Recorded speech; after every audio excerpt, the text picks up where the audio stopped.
Bonjour et merci d'utiliser la technologie Odotrack. Aujourd'hui, nous allons nous pencher sur le portail Odo 100 à odo100.com. Vous vous connectez en utilisant votre adresse courriel ou votre numéro de téléphone cellulaire et un code d'accès vous sera envoyé par courriel ou par SMS pour vous permettre d'accéder au portail. Lorsque vous accédez au système, la première chose qui s'affiche est la carte interactive. C'est là que vous verrez tous vos véhicules et leur état. Comme vous pouvez le voir, dans cet exemple, le gris signifie que le véhicule est débranché. Le rouge signifie que le véhicule est stationné. Si vous voyez du vert, cela signifie que le véhicule est en mouvement. Vous pouvez cliquer sur chaque véhicule pour afficher les informations le concernant et accéder directement aux paramètres du véhicule et à l'historique des trajets. Vous pouvez également faire la même chose en cliquant sur un véhicule sur le côté droit. Vous obtiendrez alors l'emplacement actuel du véhicule ainsi que l'historique de ses derniers déplacements. Dans cet exemple, vous pouvez voir que le dernier déplacement a eu lieu entre 11h45 et 12h, pour une durée de 15 minutes. Il y a eu un événement au cours de ce trajet. Ce que nous pouvons faire, c'est aller directement à ce trajet. Vous pouvez voir la trajectoire du véhicule et l'événement. Si vous cliquez dessus, vous verrez de quoi il s'agit. Dans ce cas, il s'agit d'une accélération brutale. Vous pouvez également revenir en arrière et consulter l'historique des voyages pour ce véhicule. Nous allons revenir à la page principale et de là, nous pouvons sélectionner un autre véhicule et cliquer sur le haut pour modifier le véhicule. Cela vous amènera directement au profil du véhicule où vous aurez le nom du véhicule que vous pouvez toujours changer l'information. Vous pouvez même indiquer le numéro de la plaque d'immatriculation, si le véhicule est équipé de la technologie de démarrage à l'arrêt ou toute autre information dont vous avez besoin. Prochainement, on va regarder le menu des paramètres. Vous y trouverez les paramètres pour les véhicules, les appareils, les utilisateurs et le reste. Vous verrez ici quel appareil est attaché à votre véhicule, si un véhicule n'a pas d'appareil attaché et aussi le dernier voyage enregistré.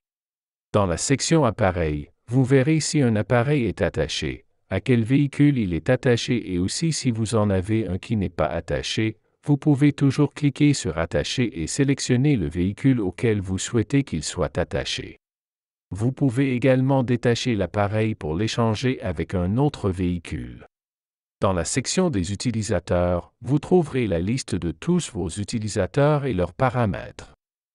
Vous pouvez toujours inviter un autre utilisateur en cliquant sur le bouton « Inviter un utilisateur ». Saisissez son nom de famille, son numéro de téléphone cellulaire et son adresse courriel.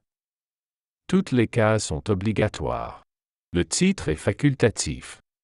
Vous pouvez faire de cette personne un conducteur et sélectionner un véhicule spécifique qu'elle conduira ou, si elle n'est qu'un gestionnaire de flotte, vous pouvez choisir tous les véhicules ou les véhicules séparés que vous souhaitez.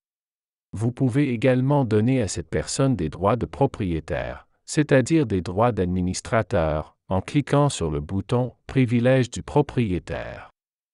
Dans la section des alertes, vous avez déjà défini des alertes de véhicules et des alertes de conduite.